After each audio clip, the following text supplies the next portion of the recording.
আমার সামনে যেই ছেলেটা বসে আছে আপনারা কেউ ওকে চিনবেন না, কিন্তু ওর ভিডিওটা হয়তো দেখছেন, যেটা বিবিসি পর্যন্ত গেছে। এই আন্দোলনের সময় একটা ভিডিও খুব ভাইরাল হয়েছিল যে মেরাদিয়ায় একটা কনস্ট্রাকশন বিল্ডিং একটা ছেলে ঝুলে আছে এবং পুলিশ 6 রাউন্ড গুলি করছে। সেই ছেলেটা ও। আমরা অনেকে ভাবছিলাম যে ছেলেটা হয়তো আর নাই, কিন্তু আল্লাহর অশেষ রহমত, আল্লাহ ওকে বাঁচায় রাখছেন। এই যে ছেলেটা আপনাদের সামনে বসা আছে, তোমার নাম যেন কি ভাই? হ্যাঁ, আমির।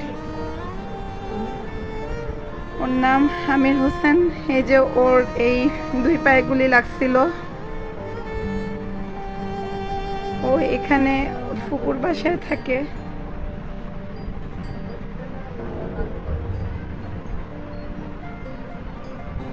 তোমার কিছু বলার আছে? একটু বলো।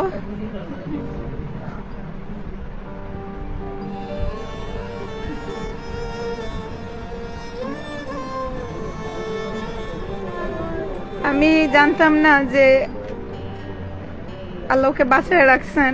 আমি আজকে আসছি মেরাদিয়াতে, যে আমাদের এই মেরাদিয়ায় তো অনেক তাণ্ডব চালাইছে, অনেক দরিদ্র মানুষজন আহত হয়েছে, নিরপরাধ মানুষ যারা আন্দোলনের সাথে কোনোভাবেই যুক্ত ছিল না। তো আমি আজকে আসছি সেই লিস্টটা করতে এবং সব খোঁজ খবর নিতে। তো একজন বলতেছে যে এখানে একটা ছেলে 6 রাউন্ড গুলি খাইছে। আমি দেখতে আসছি এবং আসার পরে সবাই বলতেছে যে ছেলেটা ও।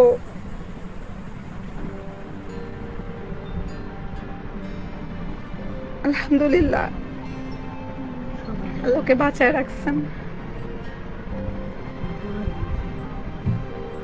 আমি সম্পূর্ণ ভিডিও করছি, ইনশাল্লাহ বাকি বিস্তারিত আপনাদের জানাবো।